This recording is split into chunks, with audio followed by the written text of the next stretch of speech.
How dare you steal my iPhone? Nathaniel Cole's voice erupted through the sprawling penthouse kitchen, the fury in his tone making the glass walls tremble. His jaw was clenched, his eyes blazing. I just watched the security footage, clear as day, you sliding my phone into your apron pocket. I'm calling the police right now. Across the marble island stood Lena Brooks, the young home chef who had been serving him dinner for the past 4 months. Her hands went limp. The knife she had been using to slice fresh herbs slipped from her grasp and hit the counter with a sharp clink before rolling onto the floor.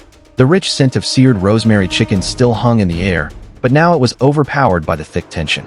Her chest rose and fell rapidly, her dark eyes wide with disbelief. "Mr. Cole, what you saw isn't the full story," she said, her voice trembling but determined. "If you give me just 5 minutes to explain, you'll realize you've got this all wrong. And before you judge me, are you absolutely certain one of your own trusted staff isn't betraying you?" For months earlier, Lena Brooks had stepped into the glittering world of the Cole penthouse. She had worked in busy restaurant kitchens, catering halls, and even a cruise ship galley, but nothing compared to the pristine, top-of-the-line kitchen of Nathaniel Cole, a billionaire tech investor whose name regularly appeared in the business section. For Lena, it wasn't just a job. It was a chance to pay off her mother's medical bills, escape the constant stress of rent, and maybe, for once, work in a place where creativity mattered more than speed. Nathaniel, for his part, barely noticed his new hire at first. He was a man who measured his time in profit margins and stock movements, not in conversations. But slowly, Lena's dishes began to draw him in. Her pan-seared salmon made him pause mid-email. Her homemade bread made him ask for seconds, a first. And her warm but professional demeanor started to chip away at the marble wall he kept around himself. It started small. One Monday morning, Nathaniel couldn't find his personal iPhone. Not his work phone. That one stayed with him everywhere, but the gold-plated, limited edition iPhone he used for private matters. It wasn't just expensive, it was sentimental. His late father had given it to him as a gift after Nathaniel's first billion-dollar deal. He searched his office, his bedroom, even the rooftop terrace. No luck. The next morning, it was right back on his desk, as if it had never gone missing. He convinced himself he'd misplaced it. People forget things, even billionaires. But 2 weeks later, it disappeared again. And this time, it didn't return so quickly. Nathaniel didn't like mysteries, and he really didn't like being played for a fool. He had security cameras in every common room of the penthouse. All he needed was an opportunity. One Friday evening, he deliberately left the gold iPhone on the corner of the kitchen island, a place where it shouldn't be.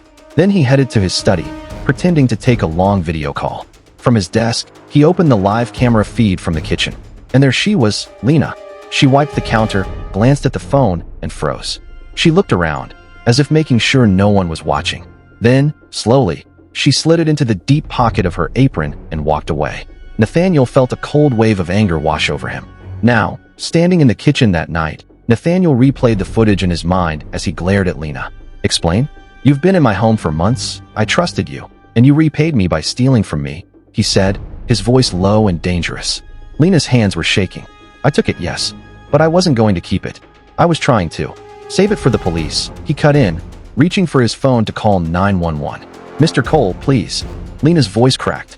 "You need to hear me out. This isn't about the phone. This is about someone else in this house trying to frame me." Nathaniel hesitated. It was the certainty in her tone. "Framing you? That's a pretty desperate excuse." "It's not an excuse," Lena shot back. "Since the day I started here, your housekeeper, Evelyn, has been watching me like a hawk. She checks my pantry inventory, counts the eggs I use, even goes through my trash. I caught her in the kitchen late at night once. And I think she's been taking your phone, making it look like it's me." Nathaniel didn't want to believe it. Evelyn had been with him for 5 years, loyal, reliable, and discreet. But the accusation planted a seed. He pulled up the kitchen footage again, this time watching beyond the moment Lena pocketed the iPhone. 15 minutes later, she entered his study. She looked nervous, glanced over her shoulder, then placed the iPhone carefully on the bookshelf by the desk. She left without taking anything. Hours later, at 2:13 a.m., another figure appeared in the study. Evelyn. She picked up the iPhone, slipped it into her handbag, and walked out. Nathaniel's stomach turned. The next morning, Nathaniel called Evelyn into his office. "I need to ask you something," he began, watching her face closely. "Did you take my iPhone last night?" Her eyes widened, then narrowed. "Of course not, sir." He tapped his phone and played the footage. The color drained from her face. I needed money," she stammered. "I was going to sell it. I've been behind on my mortgage, and—" "You could have come to me," Nathaniel said coldly. But instead, you tried to destroy Lena's reputation. Evelyn broke down in tears. Nathaniel dismissed her on the spot and filed a theft report. That evening, Lena was in the kitchen, quietly packing her knives into a worn leather roll. "I understand if you don't want me here anymore," she said without looking up. Nathaniel stepped into the room. "Lena, I owe you an apology. You were telling the truth, and you saved me from trusting the wrong person. I want you to stay, not just as my chef, but as the head of my household staff." She looked up, her eyes glistening. "You mean that?" "Completely," he said. In the weeks that followed, the penthouse felt different. Warmer. Nathaniel wasn't just a name on Forbes anymore. He was a man who'd learned to see past first impressions. Lena's meals became more adventurous, and her laughter sometimes filled the kitchen, something Nathaniel realized he had missed in his home for years. Evelyn faced legal consequences, and Nathaniel made sure the rest of his staff understood one thing: loyalty mattered more than years of service. Sometimes, what you see isn't the truth. Sometimes, it's only the angle you're shown. Nathaniel thought he had caught Lena red-handed. Instead, she'd been the only one protecting him from a betrayal he never saw coming.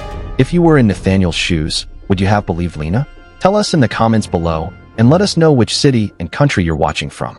Don't forget to like, subscribe, and share this story so more people can hear it.